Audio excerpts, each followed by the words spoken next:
জামাইবাবু চাকরি সূত্রে দেশের বাইরে গেছে, তাই আমি দিদিকে শ্বশুরবাড়ি থেকে আনতে গিয়েছিলাম। ট্রেন আসলো দেরিতে, আসলো যদিও চলার আর নাম নেই। ট্রেনটা হঠাৎই আমাদের আগের স্টেশনে এসে ঝাঁকুনি দিয়ে থেমে গেল, আর যাওয়ার নাম নেই। আবার কি হলো বলতো? কে জানে, এ তো মহা মুশকিল। এখন তো মনে হচ্ছে বাড়ি পৌঁছতে পৌঁছতে মাঝরাত হয়ে যাবে। বেশি রাত হলে তো স্টেশনে কিছু পাওয়াও যাবে না। এদিকে হাতে এতগুলো ব্যাগ বাক্স। কি হলো বলুন তো? কি জানি, তারপর এই প্যাচ প্যাচে গরম। আমার মনে হয় ট্রেনের ইঞ্জিন বিকল হয়েছে। এই ভাই, আমরা বরং এই স্টেশনেই নেমে যাই। এখন তাও কিছু না কিছু একটা পেয়েই যাব। এই স্টেশনে নেমে কোথায় যাব? এখনো তো পটাশডাঙ্গা অনেকটাই দূর। আরে বাবা, একটা রিক্সা বা অটোকে বলে ঠিক পৌঁছে দেবে। আর এই ফাঁকা কামরায় বসে আমরা করবোটাই বা কি? সত্যি সত্যি ততক্ষণে কামরা প্রায় ফাঁকা হয়ে গেছে। এই ঘন রাতে এই নির্জন কামরায় বসতে আমারও কেমন যেন মন টিকছিল না। তাই অগত্যা নেমেই পড়লাম বাক্স প্যাটরা নিয়ে। প্ল্যাটফর্মে নেমে আমি আর দিদি হাঁটতে শুরু করলাম সিঁড়ির দিকে। গাঁয়ের স্টেশনে খুব একটা বাতি থাকে না, তাই হাঁটতে যদিও একটু অসুবিধে হচ্ছিল। ওই তো সিঁড়ি, চল চল চল ওদিকে চল। হ্যাঁ দিদি, এখানে তো কোনো গাড়ি ঘোড়া দেখছি না। এত চিন্তা করিস না ভাই, আমি এখান থেকে একটা শর্টকাট চিনি। দিদি তড়িঘড়ি রেল লাইনের পাশে একটা অন্ধকার রাস্তার দিকে ঢুকতে যাচ্ছিল। দাঁড়া দিদি, দাঁড়া, ওই রাস্তাটার কিন্তু অনেক বদনাম আছে। দেখ, এসব আবার তুই বিশ্বাস করিস নাকি? কত গেছি এই রাস্তা দিয়ে। দিদি আমার কোনো কথাই শুনলো না। অগত্যা আর কি করার, সেই রাস্তায় পা দিলাম। ঠিক সেই মুহূর্তে আমার গাটা ছমছম করে উঠল। আজকাল মফস্বল এরিয়ায় এমন অন্ধকার পথঘাট নেই। এদিকের বাড়িগুলো বেশ পুরনো আর নির্জন। মনে হলো এক লহমায় বিংশ শতাব্দীর আগের কোনো সভ্যতায় পৌঁছে গেছি। বহুকাল এদিকে আসা হয় না। আগের থেকে এখনকার অবস্থা আরও খারাপ হয়েছে। যত তাড়াতাড়ি সম্ভব এই রাস্তা পেরোতে হবে। যদি কোনো চোর ডাকাত বা ছিনতাইবাজের দল হয় তাহলে তো আর রক্ষা নেই। হঠাৎই দিদিকে কোথাও দেখতে পেলাম না। দিদি, এই দিদি, কোথায় গেলি? এদিক ওদিক তাকিয়ে কোথাও দিদিকে খুঁজে পেলাম না। আমার ভয়টা যেন বেড়ে গেল এক লহমায়। রাস্তাটা ভালো নয়, তার উপরে দিদিটাই বা গেল কই? দিদি, এই দিদি! কি রে, দাঁড়িয়ে আছিস কেন এখানে? চল। চমকে তাকিয়ে দেখলাম দিদি সামনেই দাঁড়িয়ে আছে আমার। কোথায় গিয়েছিলি? হ্যাঁ, আমি কি জোর ভয় পেয়ে গিয়েছিলাম। আর বলিস না, এই ব্যাগটা পিছনে ফেলে এসেছিলাম, ওটাই আনতে গিয়েছিলাম। কথা বাড়ালাম না। একই রাত হয়েছে অনেক। এদিকে মৃদু ঝোড়ো হাওয়া বইতে শুরু করেছে। এই বৈশাখের যা গরম, যে কোনো সময় কাল বৈশাখী আসাটা স্বাভাবিকই বটে। দিদি 70 পা চালা। যদি কোনো গাড়ি ঘোড়ার দেখা পাই তো খুবই ভালো, আর না পেলে আমাদেরকে পায়ে হেঁটেই পথ পাড়ি দিতে হবে। বেশ অনেকটা হাঁটার পরেও কোনো রিক্সা বা অটোর দেখা পেলাম না। পথের বাঁকে একটা চায়ের দোকান দেখতে পেলাম। কি রে, কিছু খাবি? এখনো তো অনেকটা রাস্তা। দিদি মুচকি হেসে বলল, হ্যাঁ, অনেকক্ষণ ধরে জল তেষ্টা পাচ্ছে, একটু জল খাওয়াবি? দিদিকে হঠাৎই বিধ্বস্ত লাগলো আমার। চুলগুলো এলোমেলো, কপালে ঘাম জমেছে। হ্যাঁ হ্যাঁ, চল, ওই চায়ের দোকানটা একটু বসে তারপর না হয় বেরোবো। দোকানের সামনে রাখা দুটি বেঞ্চে জনা তিনেক বসেছিল। আমি আর দিদি গিয়ে অন্যটায় বসলাম। দাদা, দুটো চার জলের বোতল দিন তো একটা। হ্যাঁ, এই নিন জলের বোতল, আর একটু বাদে চা দিচ্ছি। শুধু চায়ে হবে না, আমার খুব খিদে পেয়েছে। আর কি কি খাবার পাওয়া যাবে এখানে? এই তো ঘুগনি আছে, ডিম টোস্ট আছে, বাটার টোস্ট, চাও। সবগুলো বানিয়ে নিয়ে আসুন। তুই এত কিছু খেলে তো বাড়ি গিয়ে কিছুই খেতে পারবি না। মা তোর জন্য কত কিছু রেঁধেছে। লক্ষ্য করলাম বেঞ্চে বসা লোকগুলো আমাদের দিকে অবাক দৃষ্টিতে তাকিয়ে আছে। একে একে সব খাবার চলে এলো। আমি চায়ের কাপে চুমুক দিতে দিতেই দেখলাম দিদির খাওয়া শেষ। অবাক হলাম ভীষণ। দিদি কখনো এভাবে তো খায় না। ওর মাথা নিচু, মুখ ঘামে ভেজা, লম্বা চুলগুলো লেপ্টে আছে কপাল জুড়ে। ভাবলাম খুব ক্লান্ত হয়ে গেছে বোধহয়। হ্যাঁ রে, ক্লান্ত লাগছে? শরীর খারাপ? দিদি কিছুই বলল না, শুধু ঘাড়টা নাড়ালো। দোকান থেকে বেরিয়ে আসছি, ঠিক এমন সময় কিছু লোকের গুঞ্জন শুনলাম। নিশ্চয়ই খাপাড়া রাস্তা দিয়ে এসছে। যা বাজে রাস্তা!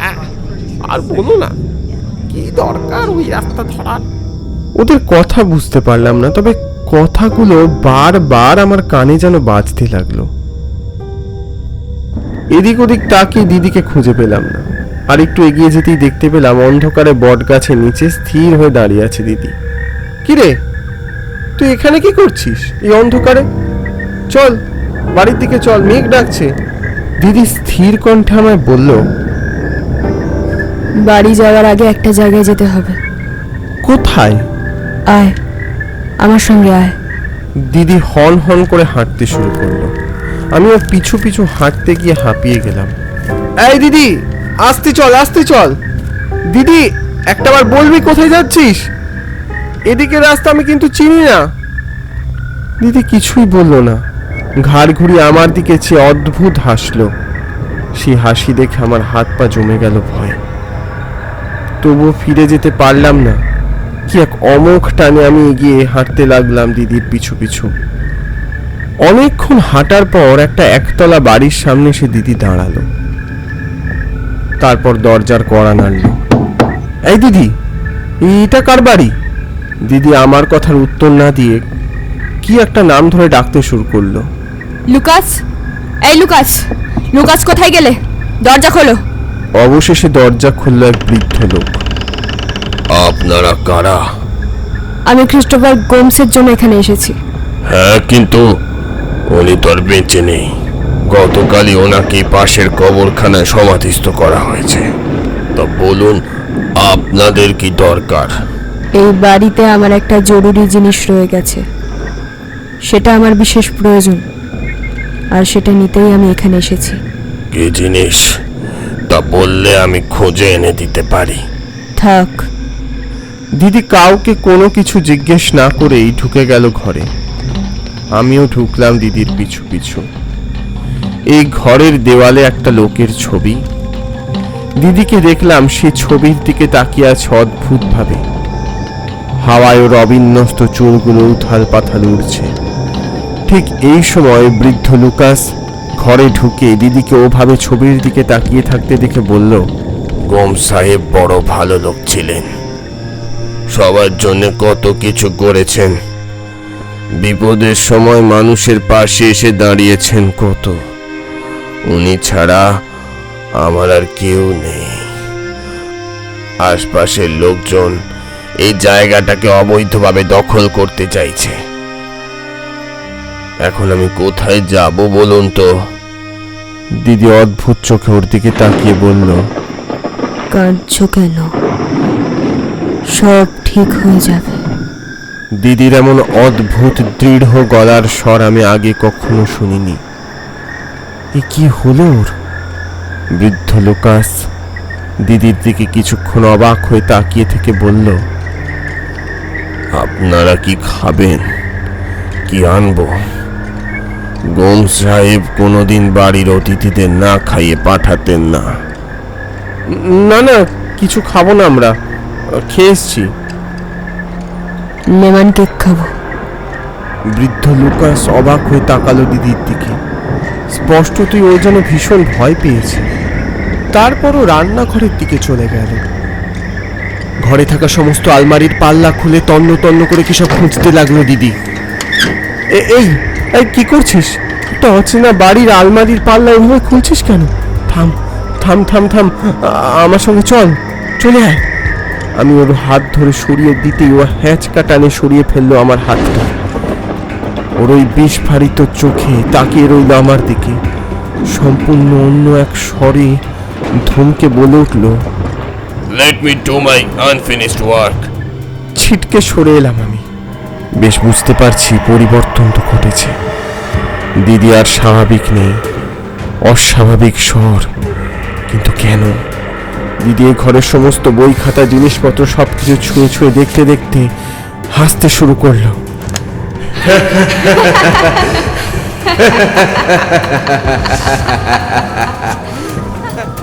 দিদি, দিদি অনেক রাত হয়েছে, এবার ফিরে চল, ফিরে চল। ঘরের আলো দপদপ করে উঠল। হঠাৎ কি একটা হাতে নিয়ে হনহন করে এগিয়ে গেল রান্নাঘরের দিকে। রান্নাঘরের বাইরে থেকে বৃদ্ধ লুকাসের গলার স্বর শোনা যাচ্ছে। রান্নাঘরে ঢুকতেই ও বিস্ফারিত চোখে চেয়ে রইল দিদির দিকে। হাতে ধরা ফোনটা পড়ে গেল মাটিতে। কাঁপা কাঁপা হাতে একটা প্লেট তুলে এগিয়ে দিতে দিতে বলল, এই যে লেমন কেক, গুম সাহেবের খুব প্রিয় প্রিয় কেক।